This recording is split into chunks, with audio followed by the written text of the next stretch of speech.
Welcome back to another video. We're going to be breaking down everything that we do in our push session at the moment on a bulk. I'm going to get straight into the session and talk through the sets, reps, tempo, why we're using those certain exercises, and things that we do in the background that you wouldn't see, which help get to that end result. So I'm actually going to kick this off without talking about an exercise that we do, but actually talk through the style of training that we use. The best way to refer to it is probably something along the lines of like power building. Basically combining, going heavy on certain compound movements, and then getting into more of a hypertrophy, bodybuilding style workout. Which, to be honest, is how most people have trained through the years. But I just feel like recently there's been a lot more science involved, which, is good. It helps you learn more things. But I just feel people have come away from that heavy, intense lifting. But I'm going to talk through why we still use that kind of style and what you need to do to ensure you're getting the most from it. So most sessions for us would generally look like a heavy compound movement, like a squat, bench or deadlift, but it doesn't just have to be those three basic ones. It can even be like a dumbbell press, a machine press, a hack squat, just something which is going to include more than one muscle group and it's going to take quite a lot out of you on the first exercise. 2 to 3 sets with clear targets that we're trying to hit. So we might start in like a lean bulk. We might be on a 100 kg bench press and we want to get to 120. So our plan is built around helping us increase that. And obviously over the months of trying to increase 20 kg on your bench press, your chest is going to grow, especially if you include the whole bodybuilding workout we do after the bench press. And that style is kind of foolproof because in order to get the most out of your sessions, it's all about just going intense, giving your body a reason to adapt, giving it something different to think about. And if you are trying to get stronger each week, which is what you should be doing, having a heavy compound that you're trying to increase on kind of just guarantees that even on your worst days of lifting, when you're not massively motivated, quite tired, haven't got much food in your system to train hard, just from keeping that rule of having that heavy compound first is going to ensure your body still gets what it needs. I've had periods where I'm just more focused on machine work and it is great. And if you were feeling perfect every day, you could argue that a machine is going to give you more focus on the chest and grow it quicker for sure. Probably not going to be as strong, but it doesn't really matter. But the problem is, on those days where you just want to get intense or you're just not having the best day or you feel a bit unmotivated for a matter of weeks, trying to get the perfect squeeze and control on a machine doesn't always happen. Whereas, as I say, if you're actually just trying to hit good weight on a compound movement, even on your worst days, just doing the exercise with a lot of weight is still going to give the body that intensity. So I just feel over the year, it's a lot more consistent if you train this way, and every session is going to be generally the same in terms of what the body gets, obviously. And this is pretty much how all of my clients train as well. Obviously, we do take into account what style of training works best for them. Some people generally do just get on really well with machines, and we're not going to take that away from people. Some people just can't get super intense or do 6 to 10 reps on a bench press. They're better off doing, 15 reps on a dumbbell. Like, everyone is just so different, but most of my client base have dove into this kind of style and absolutely love it. And I just feel like what I love about it as well for clients is it's so easy to get caught up on the scales. It's so easy to get caught up on your calorie intake every day. So the goal that we try and do is those things are just on autopilot. Like your food is simple. We find a plan which you're going to be able to tick off every day, but then we put all our efforts into the gym and we just put efforts into setting new PB targets, hitting them, communicating on them, sending session clips across and just enjoying the activity side of it and the physical side of it. And what's going to happen if you're smashing it in the gym? You're not going to let your food go to waste because that's what's going to make it all click together. So it's just a lot more engaging. I just think if you're turning up to the gym and you're trying to focus so much on your diet, you're going to fall off the wagon a lot, and that is why people do. Whereas if you have some real performance goals in the gym and you're really pushing yourself, and every time you leave the gym you feel like I've just become like a new person every time, like I said, you're not going to lack on your nutrition. It's just about stacking them habits, and every habit that you stack is going to support the next thing. So training's 10 out of 10, lifts are flying up, nutrition's probably going to be good, sleep's going to be better, and results are going to come through stacking those habits. So that's why we use this style, and that's what I'm going to run you through today and how you can use it as well. And here's just a few of the results that we get with our clients through the nutrition and training that we coach. Fully one-to-one online with 24/7 support, one-to-one calls every 2 to 4 weeks to review progress. Monday check-ins, so they check in on the Sunday, submit their feedback, their images, their form clips, talk through it together for about 15-20 minutes on the Monday, make sure they're good to go for the week, and then we'll communicate pretty much on a daily basis throughout. Celebrating wins or just managing social events, making it impossible to not get a result. Most of the information for that will be on my Instagram, which I'll also link in the description. But enough of that, let's get straight into the session. So in terms of a warm-up, it's very, very basic for me. I basically just stretch every part of my body from the ankles up to the neck. I'll do a few hamstring stretches, quad stretches, nothing that I think is game changing, but I just want to make sure my whole body feels good to go, because we're going to be using a lot of leg drive in this. Our whole body is going to be incorporated in some sort of way, just even if it's like picking up the weight off the floor kind of thing. You just want to make sure your body's feeling good. I do not understand how some people go into the gym and just get straight under a bar and just go for it. And once you get into a flow of warming up, you will kind of look at people who just get straight under a weight, and it'll cringe you out because you realize how much you're missing out on.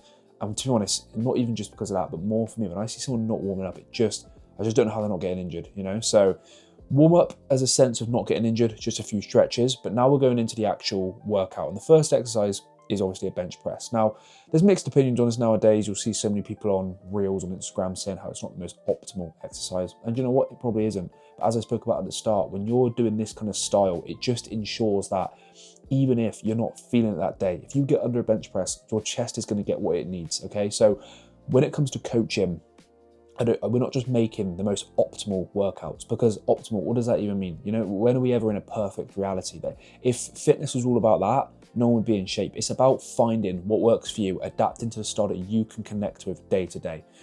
So I'm using a bench press at the moment because this is a lift which I'm able to progress on really well. It's something that pretty much goes up every week. I think genetically it's just my strongest exercise. So why would I not take advantage of it? Obviously, if I had a client who just couldn't connect with it, we're not going to use it. And for a lot of clients, it'll be like an Incline Smith machine, it'll be a machine press or a dumbbell press. Bench press can be quite niche in some respects, but it just depends what kind of style you're used to. I definitely think with bench press though, there needs to be a lot of elements covered. I think you need a spotter most of the time because you're not going to be able to push to failure otherwise. But again, the main reason we've got this bench press in is kind of strategical from like a coaching standpoint of if there's any day where I just need to be in and out of the gym, busy with clients or whatever it is, having a bench press with a clear PB target that I'm basically trying to not attempt every week, but get like nearer to and have a plan structured around that. Again, it just ensures that no matter what kind of day it is, if I get under the bench press, the amount of weight that I know I'm going to be able to push, I'm going to get a lot from it. So I just connect with that more than like a base machine because I can go super intense. So I mentioned about the warm up when it comes to just the general exercise as a whole, but that's to not get injured. Now, there's another warm up you need to do to make sure you're actually getting the most out of the sessions. I see no one do this. I have to drill it into my clients every day. When I say I see no one, I mean no one in the gym. Clients are pretty much on it now. It takes time to get used to though. And basically what that means is, doing about 1 to 3 warm-up sets. So we track all of our lifts in the gym to try and beat it the next week. We do that through our coaching app to make it super simple, and it'll actually tell you what weight to basically recommend next week as well. So the way you want to do it is do your stretches to not get injured, but then you want to start, let's say you're doing a bench press. I'll start with the bar, then I'll go to 60 kg, 80 kg, then 100 kg, and those are my 3 warm-up sets. Once I've done those 3, and I might do like 3 to 10 reps, just whatever I need, just stretching out, just getting used to it. The main key for this, again, it does help injury prevention, but this is what can put people off actually warming up because people just find that boring. The only way you're actually gonna be able to push to failure, which is also the only way you're gonna really be able to get a lot out of the gym and grow from it, is if you know what weight that day is gonna take you to failure.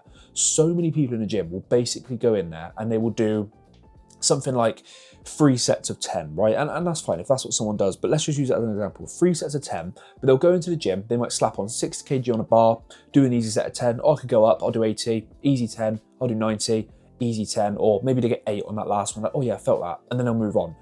Your set of 90 in that position or that kind of day of hitting 8 reps and basically failing on that last set, that is what your first set should look like. You should get weaker as the workout goes on. Now, not warming up into the session, obviously that's going to naturally happen as you get into it, but in terms of the weight you're using, that should almost be declining through the session. So sometimes my clients might hit like a PB and they'll say, oh, why was I so much weaker on my leg press? It's because you PB'd on squat, so it's just obvious. You're going to decline, but that's good because the reason the squat is first is because it's most important. So in this case, same with the bench press.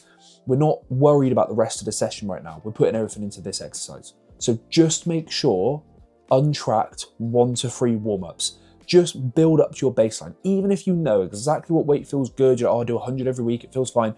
Just do me a favor and just do a couple of warm-up sets. Just feel out the movement. And this isn't even just to know what weight you're using, not to get injured. It's just activating that muscle, because how much more do you feel an exercise when that muscle is already kind of like on fire a little bit. That's why I sometimes warm up with a few pec deck flies or press ups even as well, just to get a bit of blood in the body. And it just means that when you get on that bench press, that chest is already activated, you're gonna feel it, but you also, again, massively important, the main reason we're doing this is because you know how much weight is now gonna take you to failure. So I've spoke a lot on that point, but you need to do it. Couple of warm-ups, no weight to near your max weight. Once you feel the weight, think, okay, this is pushing me. Now I'm gonna start my 3 sets. Imagine how much different that would be for you if you did that, as opposed to just one decent set at the end because you've warmed up into it.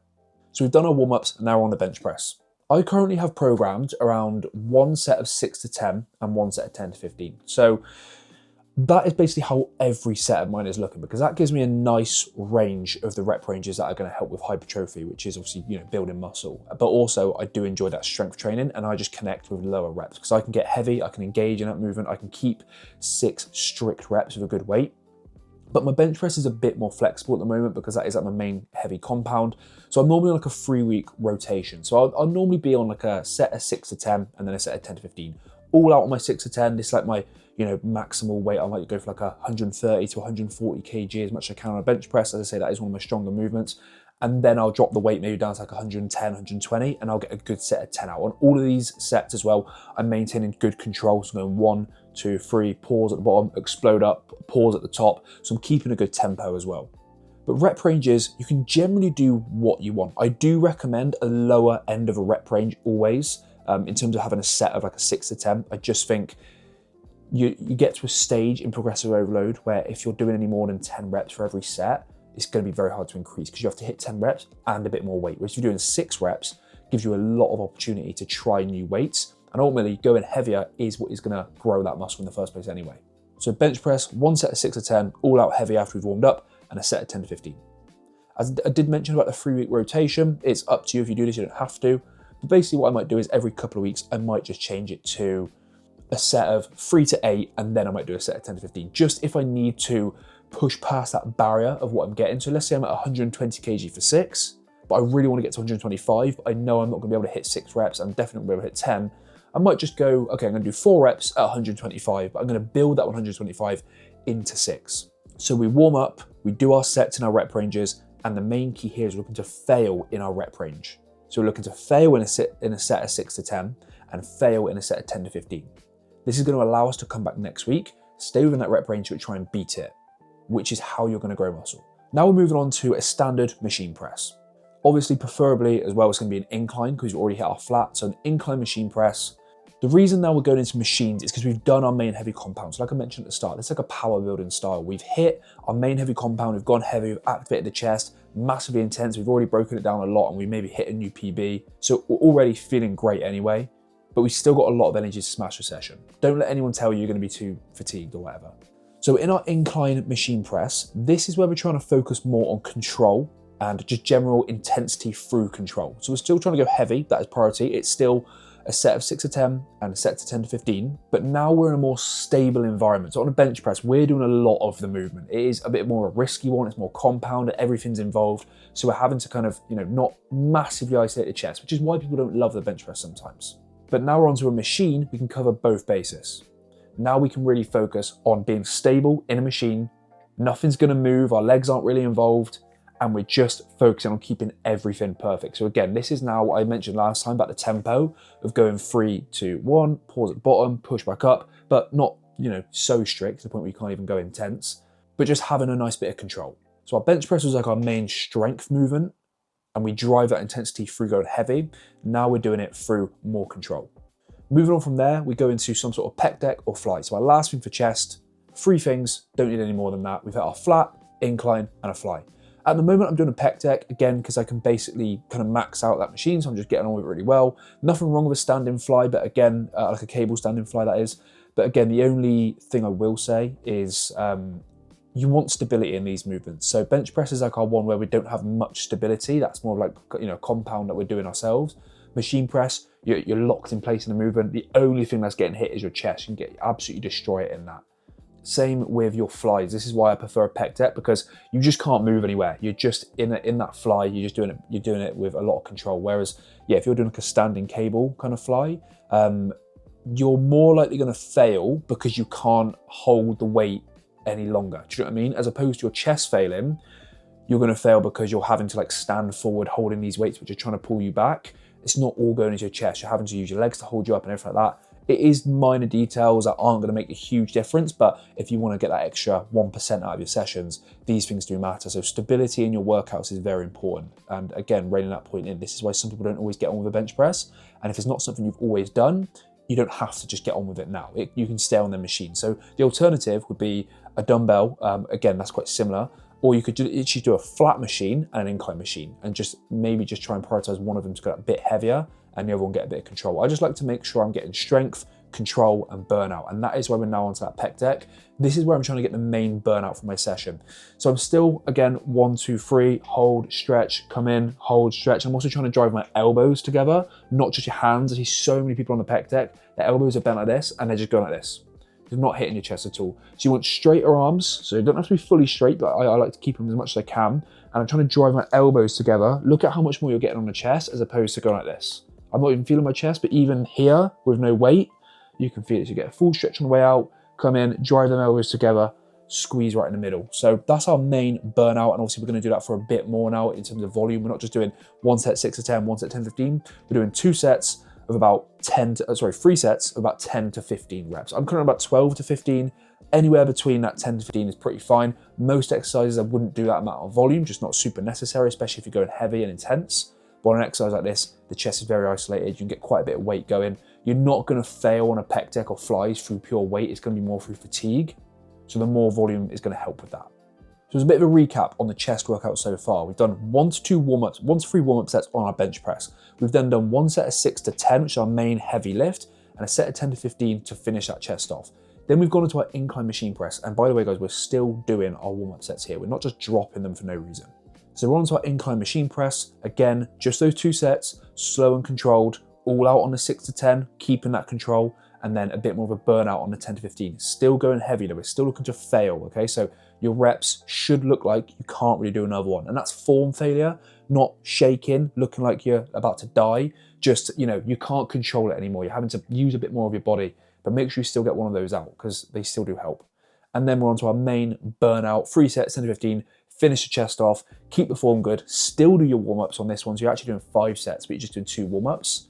So those don't really count because they're not to failure. So if I'm saying sets to failure don't really count, make sure most of your sets in the gym are to failure. And if they haven't been, they kind of don't count.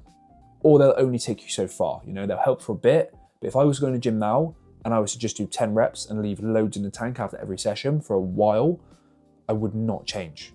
If you're a complete beginner, you can kind of get away with doing whatever.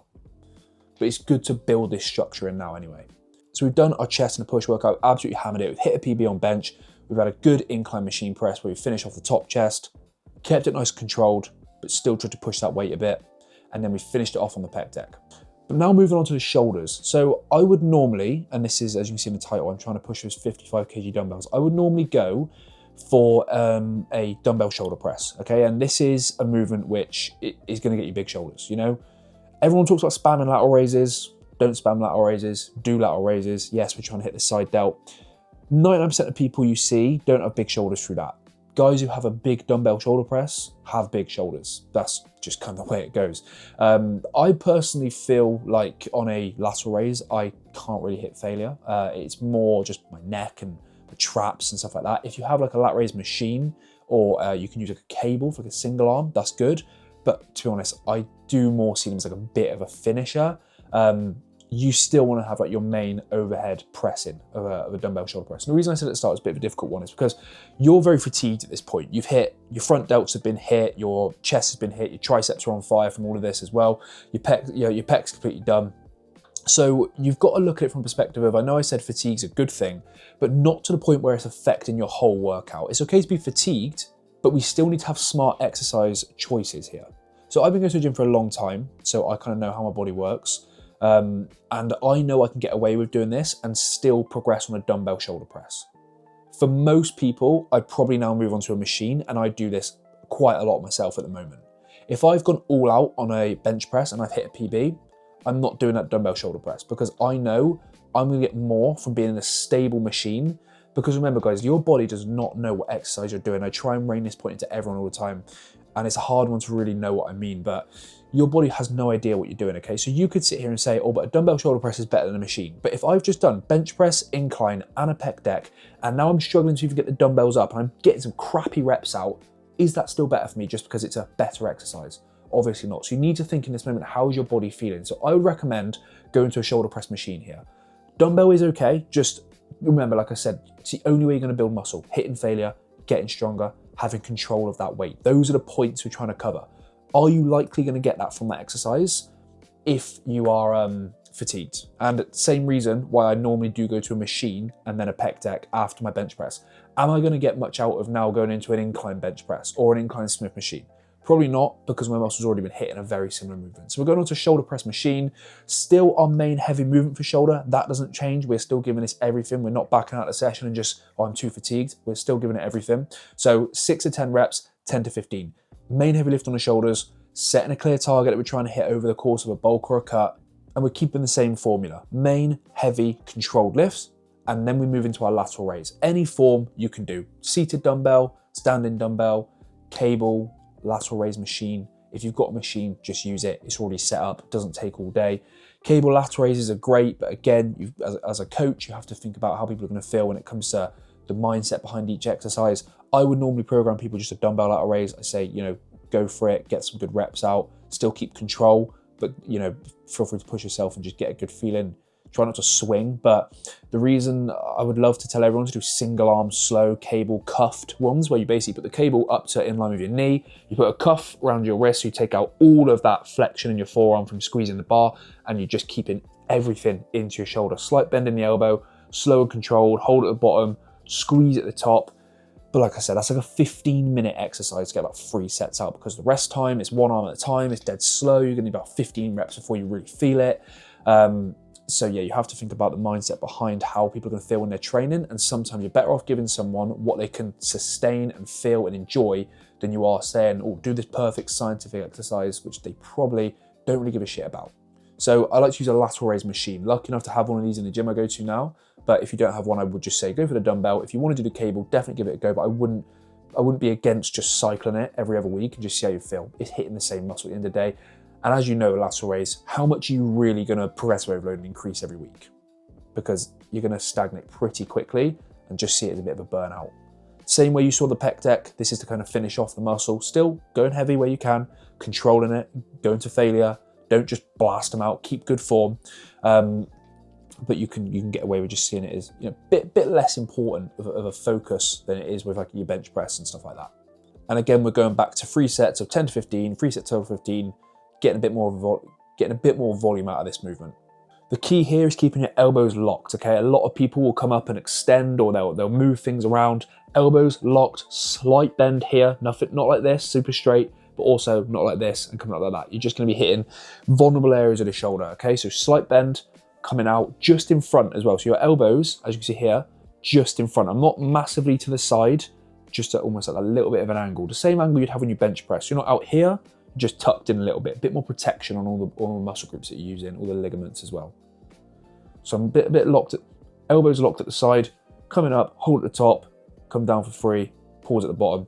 Another reason it's so important to keep the same tempo and control, like I keep saying 3, 2, 1, pause, just keeping like an idea of that, is because the only way you're going to progress in the gym and look bigger and look fuller and grow more lean muscle is if every week you're trying to push yourself, do a bit more weight. And it's going to be a lot more accurate when it comes to progressive overload, and your body's going to understand a lot more that you're trying to push yourself more if every week you're using the same kind of cues, right? So if you were to go into the gym and you to do 10 reps really quick 1 week, next week 3 reps really slow, it's very hard to progress from there because you're doing something different every day. So you want to keep things fairly similar day to day, especially when it comes to form, sets and reps. Those are the key things to keep clear, and then just make sure every time you do it, you just make it a bit harder for yourself. And then we're moving on to be honest, 2 tricep exercises of choice. It really doesn't matter what you do here. I would still try and keep them the same. So if you do this session on a Monday, do the same exercises every Monday. Same with the tricep, because you still want to be progressing. A lot of people just treat arms like something you could just tag on at the end. They are their own muscle group, just like abs. You still need to go heavy, still need to push to failure. At the moment, I'm basically doing a dumbbell skull crusher and then just like a standard tricep rope, because again, it's just quick, it's easy, it's nothing fancy. A lot of my clients, I will just program them to do 2 cable exercises of tricep, and I'll actually make it with the same attachment. So like an overhead rope, and then just a standard tricep rope, because they don't have to move from that section in the gym. They can secure it, they can get on it, do about 2 sets of each, or 2 sets of one, 3 sets of the other, go all out for 2, 3, bit more of a burnout.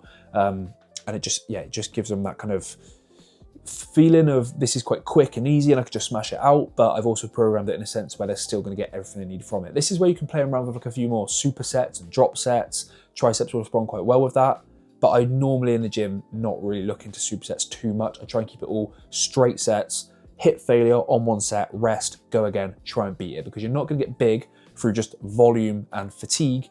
You're getting big and stronger and leaner through hitting failure and getting heavier. That's what's giving your body a reason to adapt. Just driving more blood into the muscle through just doing loads of volume and not really pushing yourself doesn't equal muscle growth. So thank you for listening to the full breakdown. I appreciate we spent quite a lot of time on that. The bench press, obviously we have to go into quite a lot of detail in. I'm just going to quickly run over some key points that I didn't want to cover throughout every exercise to make this all come together. So I've spoke to you a lot in this about how this session isn't just the most optimal exercises for this and this and this, because that's not reality. I've made this session in a sense of enjoyment, in terms of fulfillment of hitting a PB as well, enjoyment and sustainability. This is a session that you can never really get bored of. You hit your pec deck, your machine, you go heavy on your bench press, you've got 2 options of shoulder press, you've got 2 tricep movements that you can do, there's any sort of lateral raise. There's not many other things you can do in the gym when it comes to a push day. Maybe you can mix around the order, but I wouldn't recommend, because you're just going to fatigue those bigger movements a little bit more, and it's going to affect gaining muscle and strength. So follow this session, mix and match a few of your own things if needed, but keep the base structure. Do a couple of warm-up sets, find a weight which feels good to fail in the rep range, try and beat it next week, keep good control and form of each exercise, and most importantly, which people don't talk about, don't change this plan too much. Every couple of weeks, every couple of months, mix it around. If you're someone who gets super bored quickly, I honestly think you're just doing it wrong. I've broken down this session a little bit more in the captions. You can just go down there and screenshot it. And if you don't give this session a go, at least try and give a few of these little tips a go that I mentioned just then, which was about the overload, tracking the lifts, the tempo, all things that we get our clients to do. It's not about what you do in the gym, it's about how you do it. You can basically make any session that you think you're going to enjoy. Just make sure you include those points. Thank you for watching. Catch you in the next one.